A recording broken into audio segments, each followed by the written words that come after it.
2024 ലോക്സഭാ തെരഞ്ഞെടുപ്പ് ഫലം വന്ന ജൂൺ 4 കേരളം മുഴുവൻ ഫലം അറിഞ്ഞു കഴിഞ്ഞു.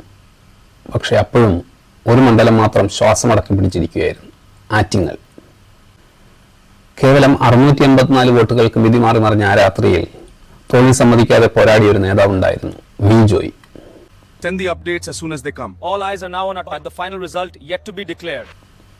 ഇന്ന് നമ്മൾ ചർച്ച ചെയ്യുന്നത് ആറ്റിങ്ങലിനെ കുറിച്ചല്ല, പകരം ആ പോരാട്ടം നയിച്ച വി ജോയിയുടെ സ്വന്തം തട്ടകമായ വർക്കലയെ കുറിച്ചാണ്.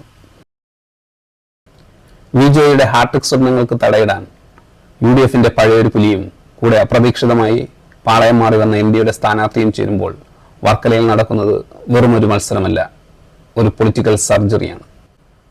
ശ്രീനാരായണ ഗുരുദേവൻ വിശ്വമാനവികത ഓതിയ മണ്ണ്. ഇവിടെ രാഷ്ട്രീയം വെറും കണക്കല്ല, അത് സങ്കീർണമായ ഒരു ഇക്വേഷനാണ്. 2021 17,821 വോട്ടുകൾക്ക് വി ജോയി വിജയിച്ചു കയറുമ്പോൾ LDF കരുതിയത് ഇത് തങ്ങളുടെ ഉരുക്കുകോട്ട എന്നായിരുന്നു. 50.89% വോട്ട് വിഹിതം. എന്നാൽ ആ ആത്മവിശ്വാസത്തിന് കരിനിഴൽ വിറ്റുന്ന ചില കണക്കുകൾ 2016 നിങ്ങൾക്ക് കാണാം. അന്ന് വി ജോയിയുടെ ഭൂരിപക്ഷം വെറും 2386 വോട്ടുകൾ മാത്രമായിരുന്നു. എന്താണ് ഇതിനിടയിൽ സംഭവിച്ചത്?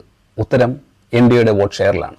ചാർട്ടിൽ നിങ്ങൾക്ക് കാണാം, 2016 NDAയുടെ BDJ സ്ഥാനാർത്ഥി 15.5% വോട്ടുകൾ പിടിച്ചപ്പോൾ LDFന്റെ ഭൂരിപക്ഷം കുറഞ്ഞു.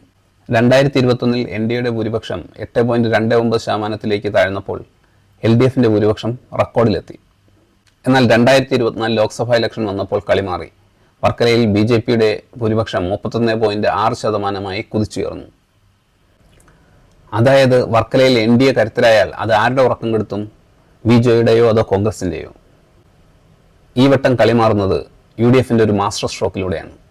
വർക്കലയെ ദീർഘകാലം പ്രതിനിധീകരിച്ച ഓരോ കുടുംബവുമായി അടുത്ത ബന്ധമുള്ള വർക്കല കഹാർ വീണ്ടും അംഗത്തിനിറങ്ങുന്നു.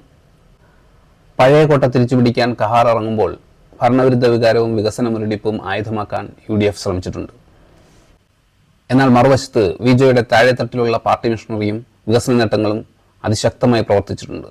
ഇനി ഈ തെരഞ്ഞെടുപ്പിലെ ഏറ്റവും വലിയ ട്വിസ്റ്റ്, BJP ഇത്തവണ BDJസിന് സീറ്റ് കൊടുക്കാതെ നേരിട്ട് മത്സരിക്കുകയാണ്. സ്ഥാനാർത്ഥി അഡ്വക്കേറ്റ് സ്മിത സുന്ദരേശൻ, പഴയൊരു തീപ്പൊരി LDF പ്രവർത്തക.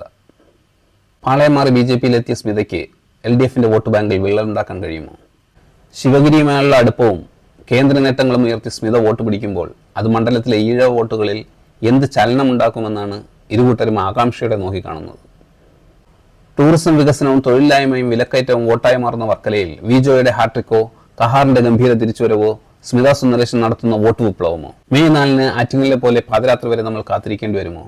അതോ തുടക്കത്തിൽ തന്നെ ചിത്രം വ്യക്തമാകുമോ? നിങ്ങൾ ആർക്കൊപ്പമാണ്? നിങ്ങളുടെ പ്രവചനം കമന്റ് ചെയ്യുക.